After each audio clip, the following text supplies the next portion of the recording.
Hel- Hello friends, welcome back to my YouTube channel Hasnain pharmacist. आज हम बताएंगे आपको पैरासीटामोल के बारे में पूरी जानकारी देंगे। पैरासीटामोल जो है वो नॉर्मली अपने यहाँ बुखार के लिए फेमस है और पैरासीटामोल एक ऐसी दवाई है जो बड़ी सेफ़ कहलाई जाती है और वो बुखार के लिए भी अच्छी है। वैसे पैरासीटामोल जो है ये दर्द में भी इस्तेमाल होती है, बॉडी पेन में भी, अगर बदन दर्द है, सर दर्द है, माइग्रेन है, जॉइंट पेन है, इन सारी चीज़ों में पैरासीटामोल का इस्तेमाल करा जा सकता है। हालांकि डिफरेंट कंडीशंस में डोज डिफरेंट हो जाती है और जैसे जॉइंट पेन है तो उसमें हमें 650 मिलीग्राम देनी पड़ेगी और हेडेक में 500 मिलीग्राम देनी पड़ेगी। अच्छा, अब इसको दिया किस तरह से जाता है? इसकी डोज़ इस तरह से रहती है कि आपको 500 मिलीग्राम अगर बुखार है या बदन दर्द है या सिर दर्द है तो बस एक डोज़ में काम हो जाएगा, आपको एक गोली खानी है 500 मिलीग्राम की। और बहुत से मैन्युफैक्चरर जो हैं उसमें कैफ़ीन भी मिला रहे हैं जो सिर दर्द में कामयाब होती है, जैसे कि क्रोसिन पेन रिलीफ। और 650 मिलीग्राम नॉर्मली जॉइंट पेन या दूसरी पेनफुल कंडीशंस में दी जाती है। ये माइल्ड टू मॉडरेट पेन में, यानी बहुत कम से लेके 20 तक अगर दर्द है तो इसको दे सकते हैं। और अगर पेन ज़्यादा है तो फिर पैरासीटामोल एलोन काफ़ी नहीं रहेगी आपके लिए। अच्छा, कितनी देनी चाहिए? ये 500 मिलीग्राम हर 4 से 6 घंटे में देनी चाहिए बुखार में और बदन दर्द में। सिर दर्द में एक डोज काफ़ी है। जॉइंट पेन में हर 8 घंटे में 650 मिलीग्राम दे सकते हैं। वैसे इसको मैक्सिमम डोज 4 ग्राम तक दे सकते हैं हम, यानी 24 घंटे में 4 ग्राम। अगर गोली भी खिलानी हो तो 24 घंटे में 4 गोली तक दे सकते हैं हम, ठीक है। और 4 ग्राम पे जाके जो है ये बहुत सीरियस हो जाती है, ये आपके लीवर को डैमेज करने लगती है। तो पैरासीटामोल के लिए मैं आपको यही सजेस्ट करूँगा कि आप जो हैं ज़्यादा 2 ग्राम से ऊपर ना जाएं। और वो भी डायरेक्ट, फिर मैं रिमाइंड कराऊंगा, डायरेक्ट आप कभी कुछ ना लें, अपने डॉक्टर से पूछें और फार्मासिस्ट से पता करें। ये आपके एजुकेशनल पर्पसेस के लिए है वीडियो। अच्छा, बच्चों में कितनी दी जानी चाहिए पैरासीटामोल? तो इसका आंसर ये है कि बच्चों में 10 से लेके 15 मिलीग्राम पर केजी पर डोज के हिसाब से दी जानी चाहिए। यानी बच्चे का वज़न अगर 10 किलो है और मैक्सिमम डोज पे जाके 15 मिलीग्राम पर केजी के हिसाब से 150 मिलीग्राम देनी चाहिए।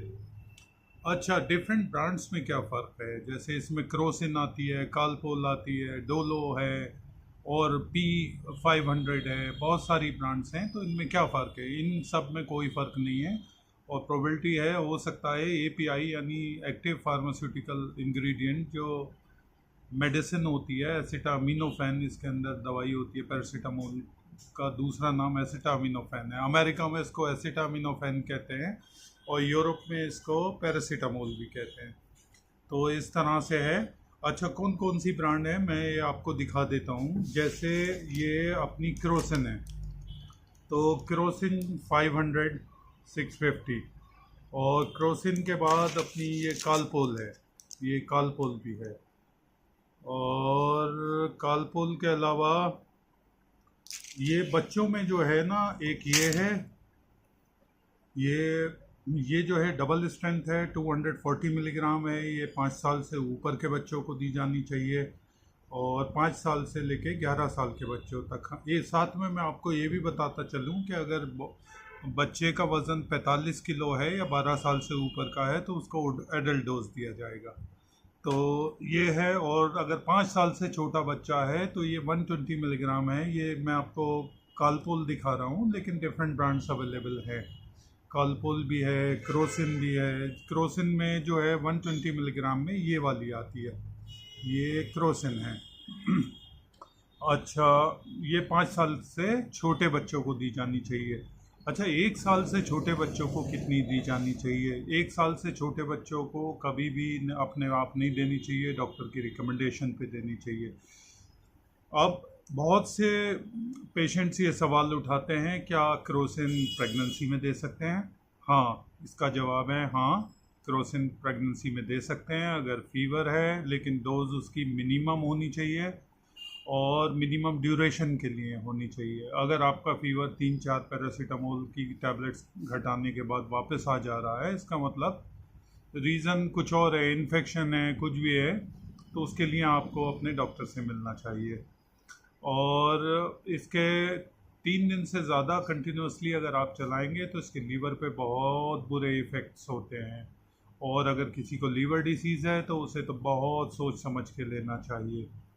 अच्छा, पैरासीटामोल के साथ एक सवाल ये भी आता है कि क्या इसको अल्कोहल के साथ ले सकते हैं? अल्कोहल के साथ ले सकते हैं।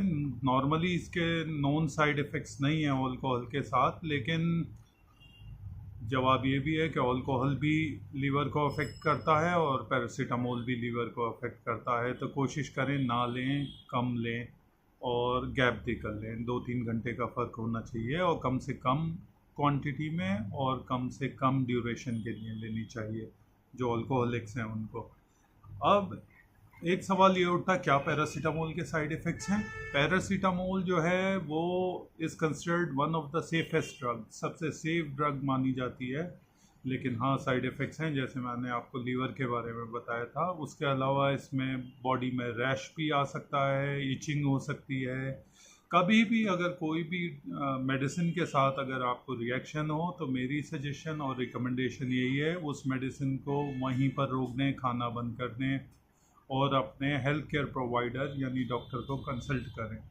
डोजिंग, कभी भी किसी भी मेडिसिन की आप कंफ्यूज हों, हमेशा अपने फार्मासिस्ट को कांटेक्ट करें, खुद सेल्फ डोजिंग ना लें, उससे चीज़ें बिगड़ती हैं, सुधरती नहीं है। होपफुली ये इन्फॉर्मेशन आपके को बहुत समझ आया होगा।